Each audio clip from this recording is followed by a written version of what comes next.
All right, world history folks, welcome. It's good to see you. And what we're going to talk about today is a little bit of information on your project for Q4 and how this is going to work. So this is an example of a finished product that you could use if you wanted to from a past student. This is a PowerPoint presentation. That's not required. You could do it in PowerPoint, you could do it in Word, you could do it as a YouTube video. However you felt like producing it is fine. But this incorporates most of the elements that I'm looking for, so it gives you an idea of what a finished product should look like. Essentially what this student has done is chosen 5 individuals from the list of important individuals in world history for the second half of our study this year.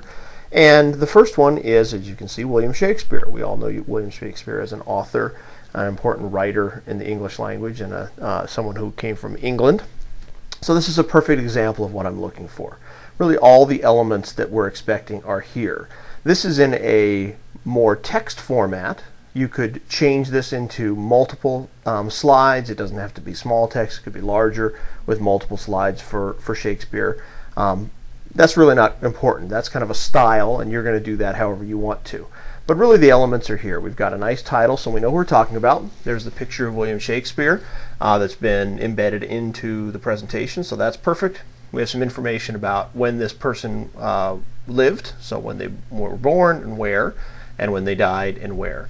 And then it's got the first kind of large paragraph is just some basic information about William Shakespeare's life. This is basic background. This is really not talking about the significant impact that he had on world history, but more just kind of a basic overview. So if you were going to describe your life or your parents' life, that's what I'm looking for. This is when the person grew up.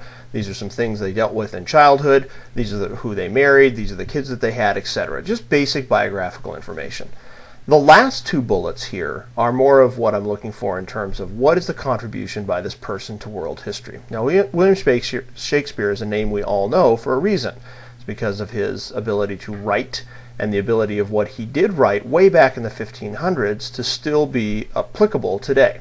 So that's what I'm looking for. What is the reason? And this particular student goes into pretty good detail about what his role was as an important person in world history.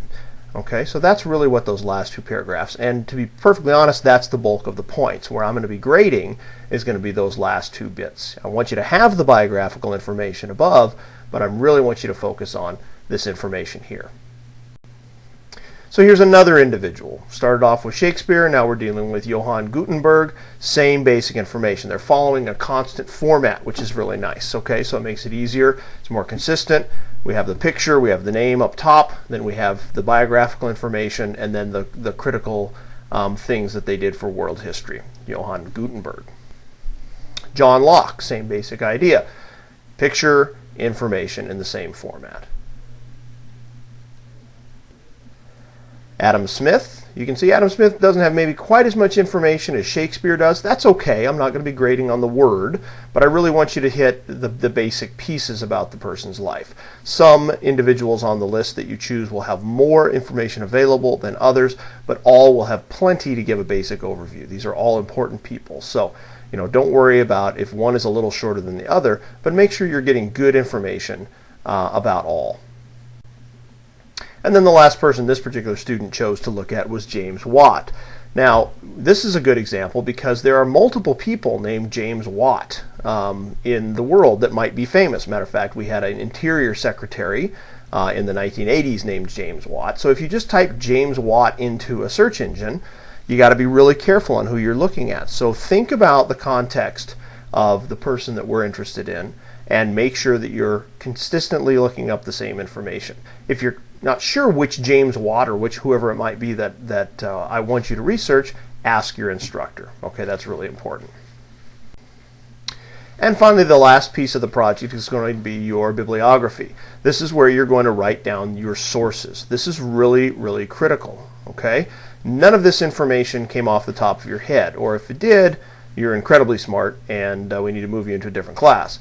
Most of this is going to be stuff you researched. Probably most of it is going to be researched online, and that's just fine, but you have to always make sure that you cite your sources. So give credit for your material that you used. Of course, when we're using sources, we are utilizing them, we're not copying. Copying and pasting is plagiarism.